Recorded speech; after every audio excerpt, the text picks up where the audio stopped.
My dear students, welcome back. आज हम लोग पढ़ेंगे कक्षा 8 गणित अभ्यास 7B का पहला क्वेश्चन देखेंगे। आयु से संबंधित प्रश्न है।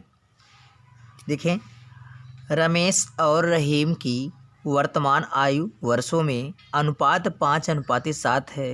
यदि रमेश की आयु 9 वर्ष अधिक और रहीम की आयु 9 वर्ष कम होती है तो रमेश की आयु रहीम की आयु से दोगुनी होती है। दोनों की वर्तमान आयु बताना है। तो सबसे पहले क्या करेंगे, जो अनुपात इनका दिया है उनको हम क्या करेंगे, वर्ष में कन्वर्ट कर लेंगे। तो लिखेंगे जैसे मान के यहाँ लिखेंगे आप, माना जब भी आपको अनुपात दिया रहे तो उसको आप x मान के उसको वर्ष बना लें। माना रमेश की आयु, इसको कर लें रमेश की आयु। जो देखें, अब रमेश के लिए सबसे पहले नाम है रमेश का, तो रमेश के लिए 5 आया है तो उसको मान लेंगे 5x। ठीक है। और आयु है तो आयु जानते हैं कि आपको वर्ष में होता है। और दूसरे नंबर पे रहीम है तो रहीम के लिए क्या है, 7 है, तो लिखेंगे रहीम की आयु। रहीम की आयु।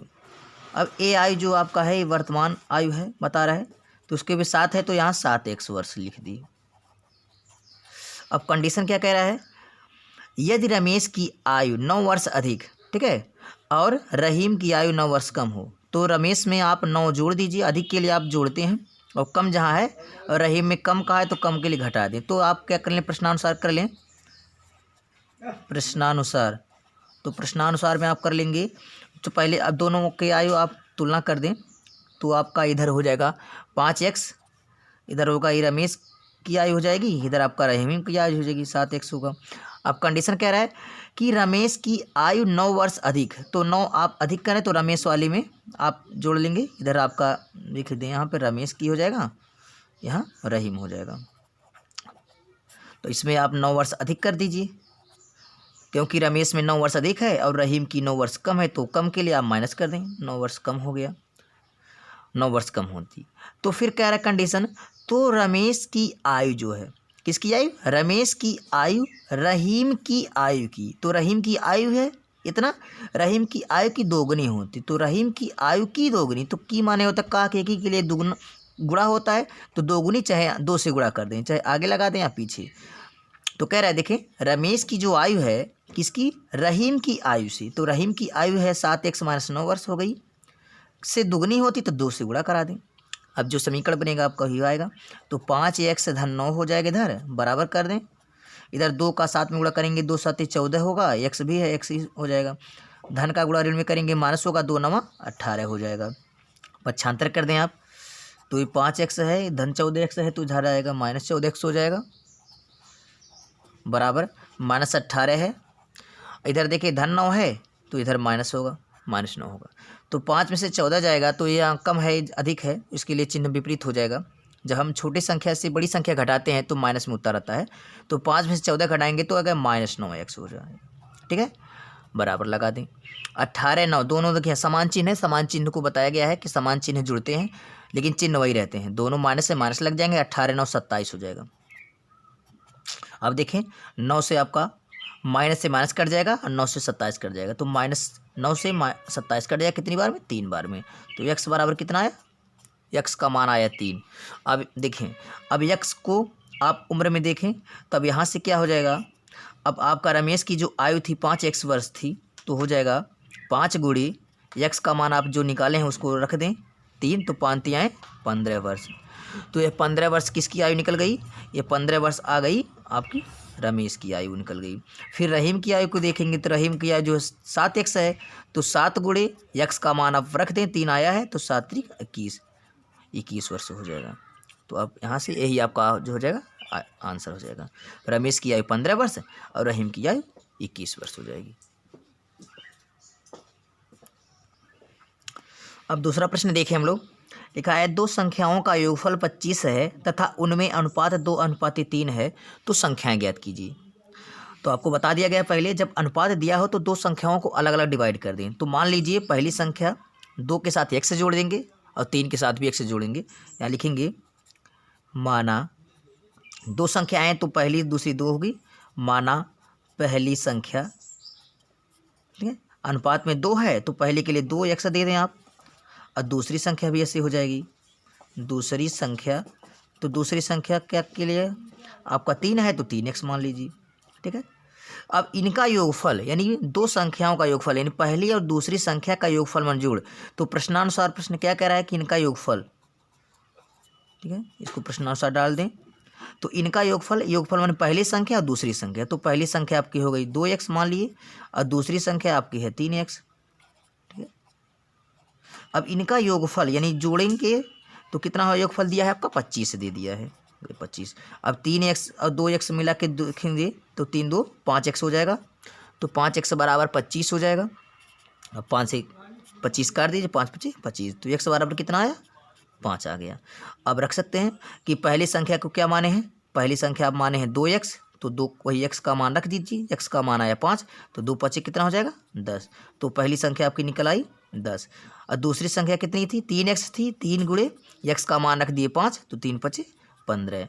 अब देखें दोनों जोड़ देंगे तो 10 15 25 भी हो जाएगा, दो संख्या का योगफल निकल गया। तो पहली संख्या x 10 हो जाएगी और दूसरी संख्या 15 हो जाएगी। लिख सकते हैं, अतः पहली संख्या 10 और दूसरी संख्या आपका 15 हो जाएगा, 15, यही आपका आंसर हो गया।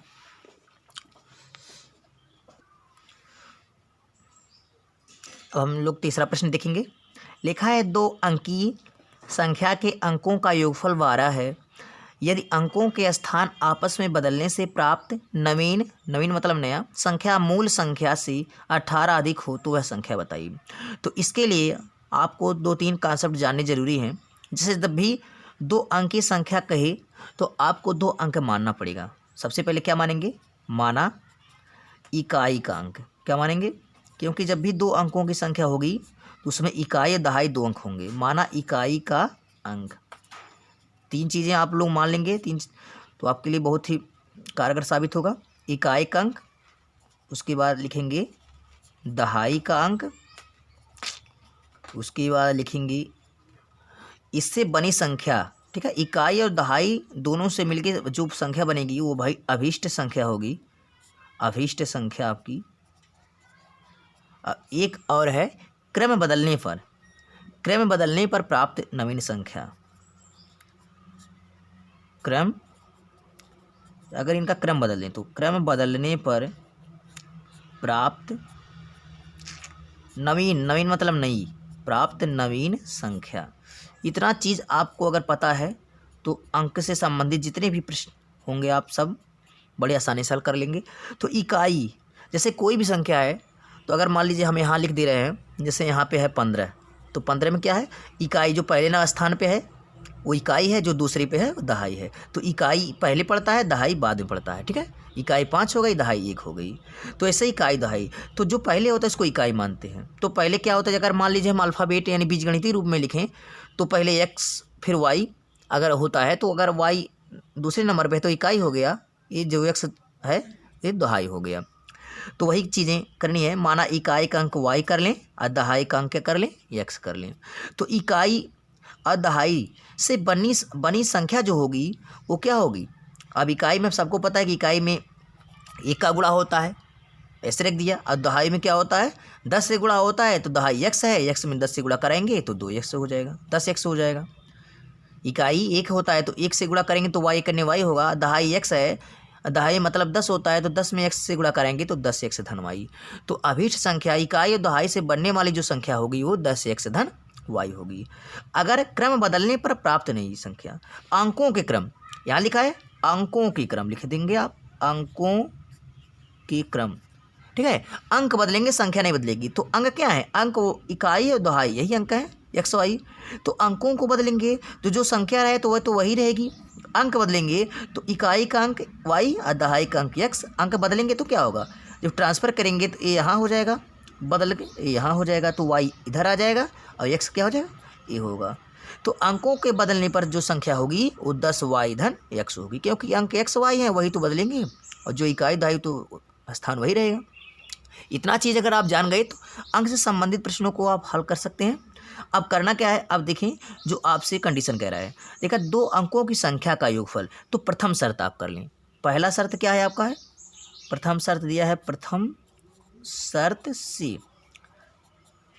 प्रथम शर्त क्या है कि 2 अंकीय संख्या के अंकों का योगफल, तो 2 अंक की संख्या एक इकाई हो गई, ठीक है, चाहे इकाई धन दहाई करें चाहे दहाई धन इकाई करें, बात एक है, इकाई दहाई 2 अंक की संख्या हो गई, इनका योगफल कितना दिया है, 2 अंकों की संख्या का योगफल 12, तो इकाई दहाई 2 अंक हो गए, इनका योगफल कर दिया तो 12 है, तो आपको दिया गया है पहला समीकरण, इसको 1 मान लीजिए।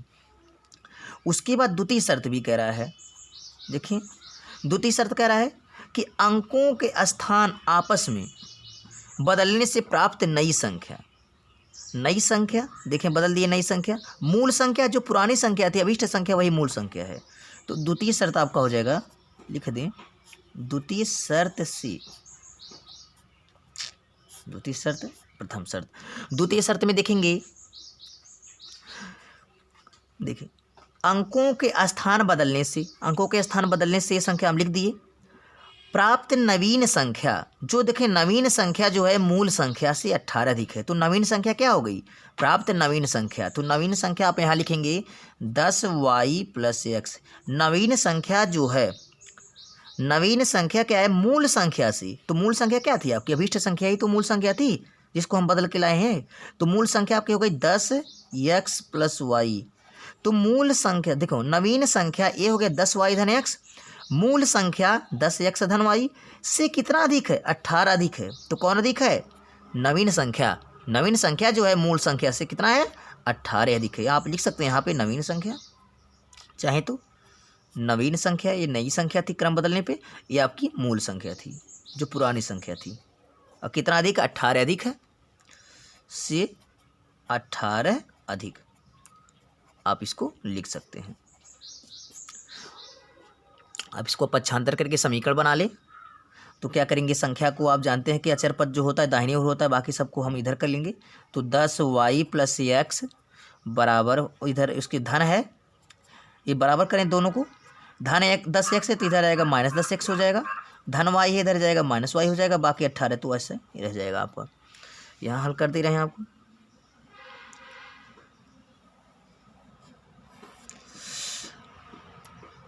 लिखेंगे अब x में से 10x जाएगा तो x छोटा है, 10x बड़ा है तो आएगा -9x हो जाएगा, ठीक है। अब y 10y में से एक y निकल जाएगा, 10y बड़ा है चूँकि धनात्मक आएगा, 10y में से y निकल जाएगा तो +9y होगा, और इधर 18 हो जाएगा। आप चाहें तो माइनस कॉमन ले लें, -9, क्योंकि 9 से 9 कटेगा, 9 से 18 कटेगा, -9 कॉमन लेंगे तो होगा क्या, -9 जब कॉमन ले लेंगे तो बचेगा x माइनस, क्योंकि जब संख्या हम जब माइनस चिन्ह कॉमन लेते हैं तो अंदर के चिन्ह बदल जाते हैं। देखें धन है तो माइनस हो जाएगा, 9 पूरी तरह से निकल गया, y हो गया, या 9 से आप भाग देंगे यहाँ 18 में तो -2 हो जाएगा, क्योंकि यहाँ भी ऋण है, यहाँ ऋण कॉमन लिए तो धन था ये 18 तो ऋण हो जाएगा, और 9 से भाग 18 में देंगे, 9 दूनी 18 हो गया। इसको आप समीकरण 2 मान लीजिए, क्या कर दीजिए, समीकरण 2।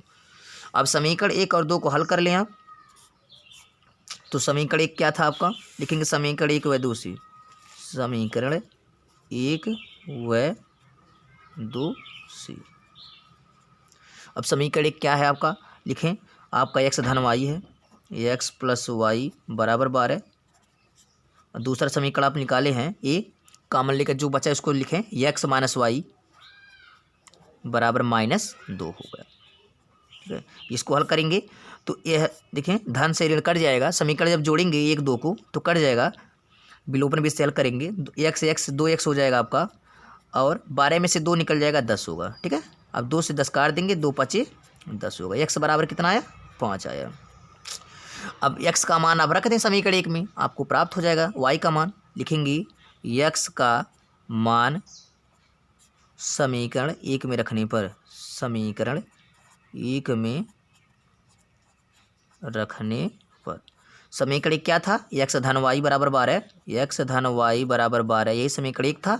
इसमें हम x का मान रखें, x का मान 5 निकालें, 5 रख दें, और प्लस y बराबर 12, y इधर रहने दें, 12 है, धन 5 है तो उधर जाएगा -5 होगा, तो y बराबर कितना हो जाएगा, 7 हो जाएगा, ठीक है। x का मान आते हैं, x बराबर आपका 5 आया, y बराबर 7 आया।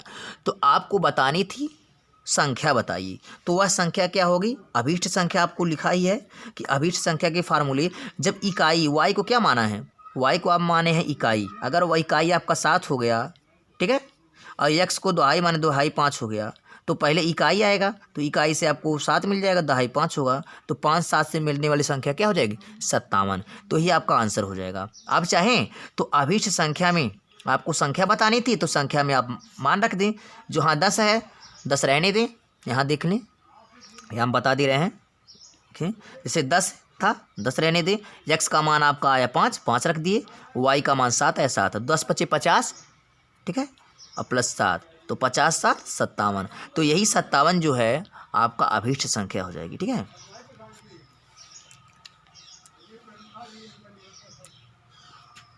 आई होप ये वीडियो आपको समझ में आया होगा। अगर वीडियो समझ में आए तो लाइक शेयर कमेंट करें। अभी तक आप लोग हमारे चैनल को सब्सक्राइब नहीं किए हैं तो सब्सक्राइब कर लें, ताकि आने वाली हर वीडियो की नोटिफिकेशन आपको समय से मिलती रहे। तो तब तक के लिए take care, goodbye, thank you.